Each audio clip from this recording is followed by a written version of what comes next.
Okay, today we're going to talk about Frank Gehry, one of my favorite architects. If you've seen any of the buildings he's designed, like the Dancing House in Prague, you'll know why. It's a wonderful, colorful building near the river. Many tourists go to see it. But today, we'll consider Frank Gehry's work not as tourists, but as architects. It's understood that architecture is both the science and the art of designing buildings. We use science to make sure that the building is strong. And we use art because we want the building to be beautiful.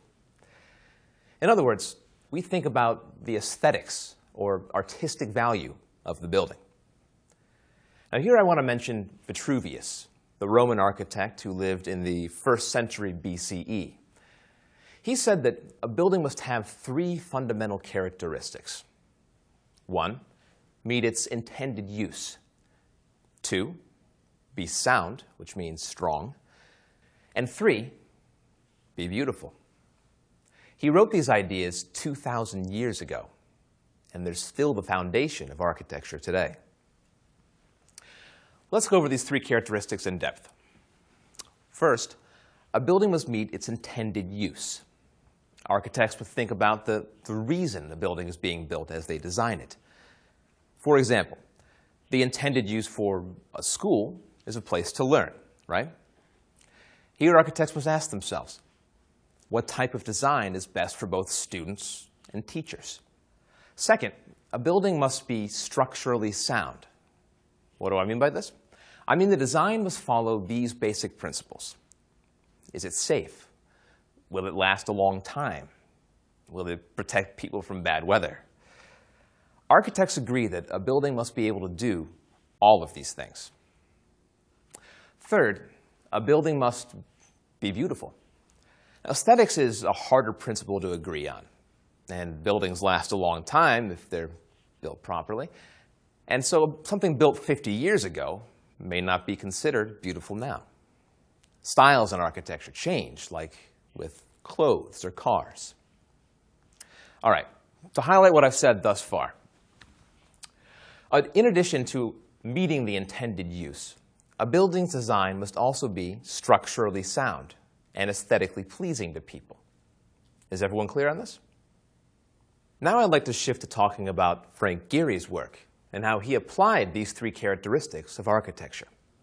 Have any of you seen his buildings, like the Walt Disney Concert Hall in Los Angeles or the Fish Dance Restaurant in Kobe, Japan? That looks like a gigantic fish. I see a few hands, great.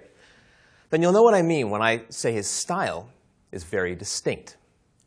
He was an architectural pioneer who wasn't afraid to try new ideas. His designs are exciting and inspirational because they push us to explore the possibilities. Specifically, how can we describe his style? I can think of 3 words: resourceful, playful, and innovative. It's resourceful because of the building materials. It's playful because of the bright colors and fun designs, like his store in Venice, California, with giant binoculars at the entrance. And it's innovative because he said goodbye to traditional architecture and experimented with new ideas. Now let's look at these 3 descriptions one at a time. Resourceful. In the 1970s, Gehry started utilizing simple building materials in his designs, like sheet metal and plywood. In fact, he's famous for using chain link fence, the kind of fence you see around construction sites to keep people out. I'm sure you've all seen it around a building being built. Since he knew the fencing would always be there, he decided to use it in his designs. For example, he designed a mall in California with a huge wall, 6 stories high, covered in chain link fence. He went on to use other materials, of course, but started there. Playful. His designs use bright, bold colors like yellow, orange, blue, and gold. Examples include the EMP Museum in Seattle and the DG Bank building in Germany. And finally, innovative. Many of his buildings don't have straight walls. He uses irregular angles and shapes. A great example of this is the Vitra Design Museum in Germany. That's V-I-T-R-A. The building looks like it could fall down, to be honest. But of course it won't, because Gehry designed it to be structurally sound. So how did Gehry develop his dynamic style? Up until the early 1970s, he did traditional architecture. However, he didn't feel it allowed him to be creative enough. He began experimenting with his design ideas by working on houses, including his own house in Santa Monica, California, which he worked on from 1977 to 1978. Many neighbors didn't like the design of his house, but Gehry did. Now we ask, why did he develop this distinct style? He once said that he thinks like an artist. For him, a building is like a big sculpture or a big work of art. He pushes the limits of what is structurally possible from an engineering standpoint in order to create beautiful buildings. But I want to stress, he's also said that he always keeps in mind that a building is a sculpture that people interact with.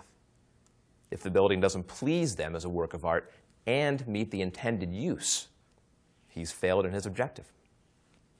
In closing, I want to say that Frank Gehry is a noteworthy architect because his work challenges me and other architects to consider how to use simple materials while designing strong, beautiful, and purposeful structures. Now go build something.